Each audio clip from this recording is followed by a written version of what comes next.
Akkam jirtu hordoftoonni chaanaalii keenya baga nagaan dhuftanii aan Dr. Fedhii Caalaati. Egaa har'ammoo mata duree biraatiin dhufeen jira. Baga nagaan dhuftan irra deebi'ee to'e. Innis maalidha akkuma mata duree irratti argitan kanadha jechuudha. Waa'ee masturbeeshinii yookaan immoo fedhii walqunnamtii saalaa ofirraa baasuu irratti mata duree qabadhee dhufee jira. Gaafii kana dura irratti hin hojjennee gaggaafatamaa ture garuu immoo viidiyoo kana dura irratti hojjedhee waan hin beekneef karaa fuula Facebook kiyyaa barreeffama maxxansee jira malee bifa kanaan karaa viidiyootiin YouTube irratti barnoota kana isiniin hojjenne waan ta'eef kanaafanii barnoota kana qabadhee dhufe. Barnoonni kun dhiiraafis dubaraafis barnoota baay'ee barbaachisaa ta'edha. Kanaaf hunduu dhiironnis ta'e dubaroonni barnoota kana hanga dhumaatti viidiyoo kana ilaalan isaaf fayyadeedha yaada. Warri YouTube channel kiyyaaf haaraa taatan baga nagaan dhuftanii anaa dhufu jenneerra. YouTube channel keenya immoo yoo haaraa taatan subscribe gochuudhaan akka jalqabdan akkasumas immoo viidiyoo kana like gochuudhaan aamilee akka nutti turtan hin barbaanna. Kallattumaan gara mata duree har'a qabadhee dhufeettan isin dabarsaa jechuudha.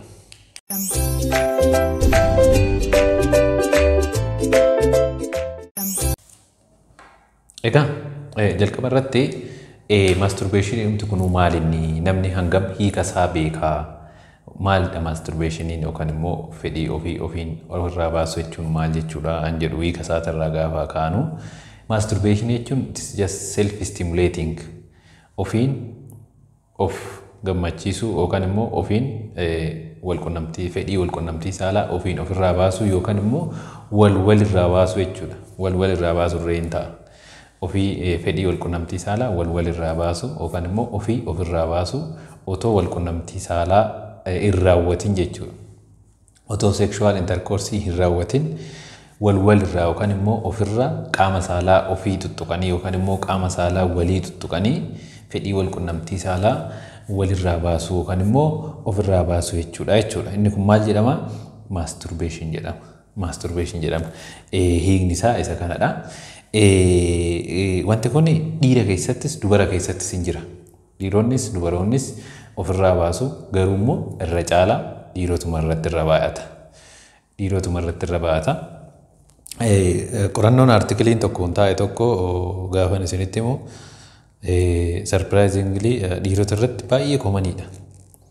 Dhiironni 92 ta'an jedha. Dhiironni 92 ta'an jireenya isaanii keessatti masturbate ni godhuudha.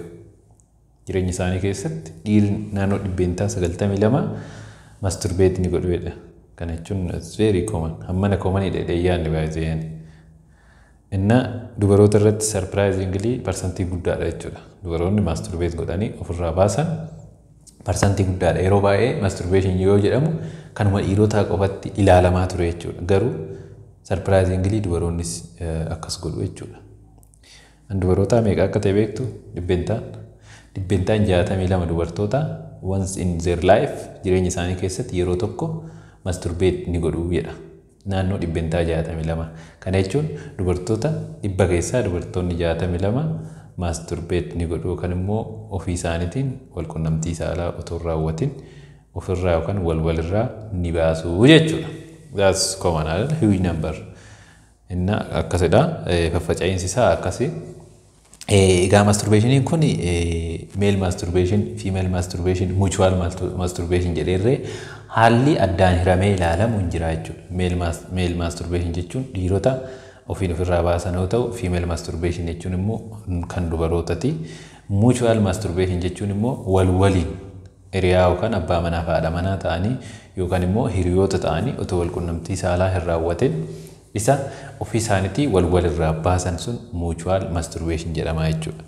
Ina female masturbation kanarraa gaafa kaanu female masturbation akkuma dura isiniin jedhe koomaniidha. Naannoo 62 isas kan godhan dubaroonni ofii isaaniitiin especially qaama isaanii clitoris ishee jedhamtu kan qaama saalaa isaanii gara oliitti argamtu ishee san quba isaaniitiin tuttuquudhaan yookaan rirriituudhaan hanga fedhii walqunnamtii saalaa ta'anii xumuramutti yookaan orgaazimii bira gahanitti qaama isaanii tuttuquudhaan kan raawwatamudha jechuudha.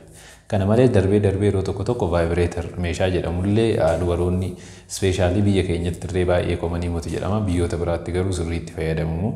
Inni sunis masturbation kanaaf oola jechuudha.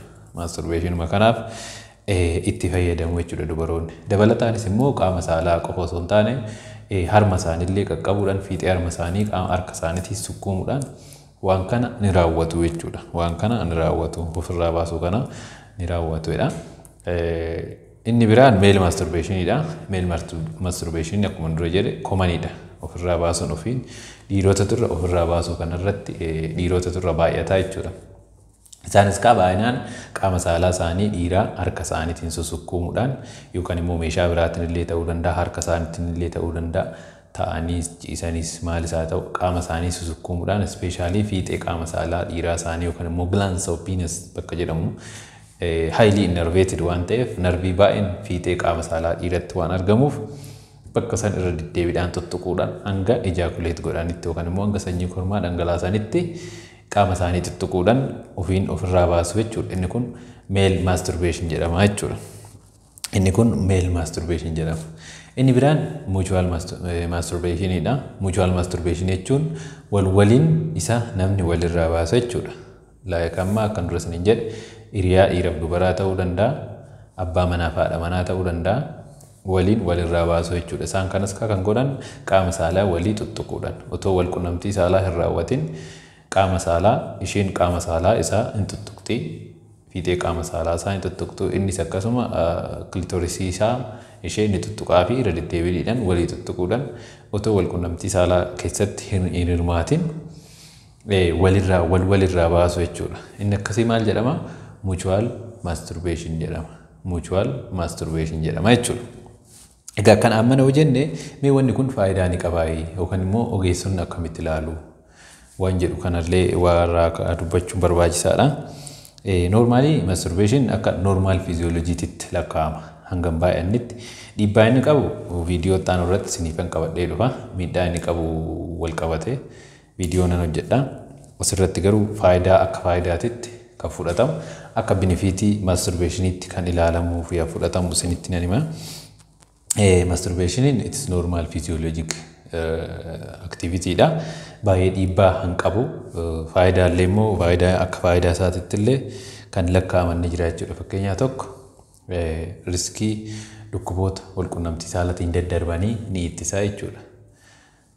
Masturbation dhaan isaa ta'u sexual intercourse dhaan isaa ta'u dhumni isaa almost orgaazimii bira gahamnan zaseef tokkuma jechuudha goolinsa. Garuu yoo masturbation kanaan ofirraa baasuun dhukkuboota karaa silaa walqunnamtii saalaa otoo raawwatame dhukkuboota daddarbu san carraan dhukkuboota san walitti dabarsuu hin jiru jechuudha. Kanaaf no risk of STI yookaan sexually transmitted infection. Inni biraan risk of pregnancy irree inni hir'isa jechuudha. Namoonni of eeggannoo odoo hin godhin silaa walqunnamtii saalaa keessatti injeej godhanii ulfin barbaachisne irree uumamuu kan danda'u yoo karaa masturbationii kanaan fedhii walqunnamtii saalaa isaanii walirraa baasan carraan ulfuumamuu kun waan hin jirreef inni sunillee akka advaanteejitti ilaalamaa jechuudha. Inni biraan orgasm without sex otoo walqunnamtii saalaa irratti hin hirmaatin orgaazimii bira gahuu kan immoo gammachuu sana argachuun isaa akka advaanteejitti ilaalamaa jechuudha. Inni biraan dhiirota keessatti carraa risk of prostate cancer yookaan immoo carraa dhukkuba kaansarii prostateetiin qabamuu dhiirotaa ni hir'isaa jedha baay'ee qorannoo wayii. Carraa dhukkuba kaansarii prostateetiin qabamuu ni hir'isaa jechuudha. Dhiirota yeroo baay'ee masturbeet godhan irratti caala dhiironni masturbeetiin goon irratti irra dhukkuba kanaan qabamuun yookaan kaansarii prostateetii kanaan qabamuun isaan irratti irra guddaadha jechuudha qorannoon sun akka agarsiisutti. Kanaaf dhiirota keessatti riskii prostate kaansariidhaan dhufu ni hir'isaa jechuudha. Inni biraan stress irree ni hir'isaa.